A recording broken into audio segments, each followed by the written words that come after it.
সালামু আলাইকুম।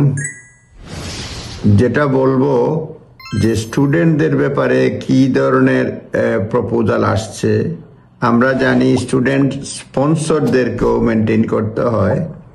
এটা হলো বিসিএ পরে বেসিক কমপ্লায়েন্স অ্যাসেসমেন্ট, এটা স্পন্সরদেরকে পাস করতে হয় এবং তখন তারা লাইসেন্স রাখতে পারে ইউনিভার্সিটিগুলো আর কলেজগুলো যারা ফরেন স্টুডেন্ট স্পন্সর করে।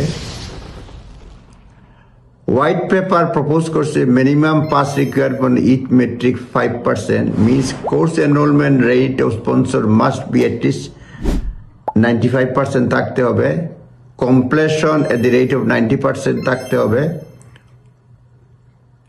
Although not specifically mentioned in the white paper, it is assumed that visa refusal rate also be reduced to 5%. Visa refusal থাকতে হবে এবং বলতে that means that all the students sponsored in 12 month period by UK education provider, এর অর্থ হচ্ছে যে মানে all the students sponsored গত 12 মাসের মধ্যে 12 মাস সময়ের মধ্যে UK education provider total number of applicant refused by home office must be less than 5%, অর্থাৎ 5% যদি ভিসা অ্যাপ্লিকেশন করে স্পন্সরে কাজ ইস্যু করে 5% এর লেস থাকতে হবে।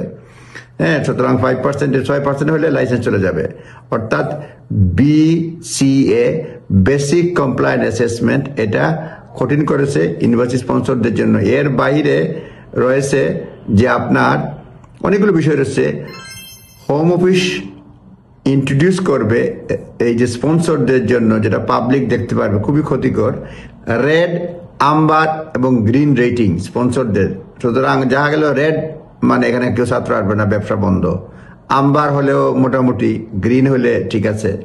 Home office will introduce public visible red, amber, green rating system to track student sponsor perform with their BCA metrics. BCA metrics কীভাবে perform করবে সেইভাবে বেসিক যেটা বললাম কমপ্লায়েন্স অ্যাসেসমেন্টে এই যে রেড, আম্বার, গ্রিন এগুলি দিয়ে তারা মানে দিয়ে দিবে পাবলিকলি, স্টুডেন্টরা ধরতে পারবে এবং এটা করতে পারবে কি মানে বিভিন্ন ক্ষেত্রে যদি তারা দিয়ে দেয়।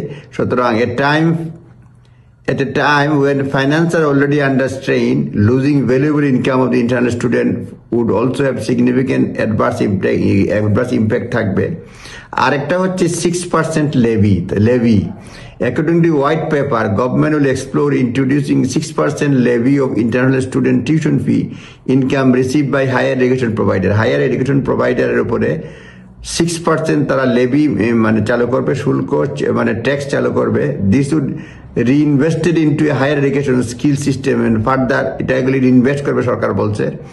Set out in autumn budget এগুলি সেট আউট করা হবে। If implemented, anticipated higher education provider are likely to pass and levy international student with increased tuition fee. এটা যদি ইমপ্লিমেন্ট হয় ইউনিভার্সিটি স্টুডেন্ট ফিস বাড়ায় দিয়ে দিবে, কারণ তাদের উপর 6% লেভি ধরায় দিয়ে দেয়। This could in turn adversely affect attractiveness of UK as a study destination হিসেবে, মানে এটা ব্যাঘাত ঘটবে। এটাই থাকলো, আরো অনেকগুলো বিষয় আছে। সুতরাং স্পন্সরদের উপরে 3 ধরনের তারা রেড, আম্বার, গ্রিন সিগন্যাল চালু করবে। মানে বেসিক কমপ্লায়েন্স অ্যাসেসমেন্ট তারা থ্রেশহোল্ডটা কঠিন করবে। তারপরে আপনার আরো কিছু কিছু বিষয় যেটা অন্য ভিডিওতে বলছি, যে এই যে রিক্রুটমেন্ট যাদেরকে এজেন্সি থাকবে তাদের রিপোর্ট তো থাকবেই, এখন কাছের মধ্যে আবার রিক্রুটমেন্ট এজেন্সির নাম থাকবে। মোটামুটি স্পন্সরদের উপরও তারা কড়াকড়ি আরোপ করতে যাচ্ছে হোম অফিস। দেখা যাক কি হয়। আসসালামু আলাইকুম।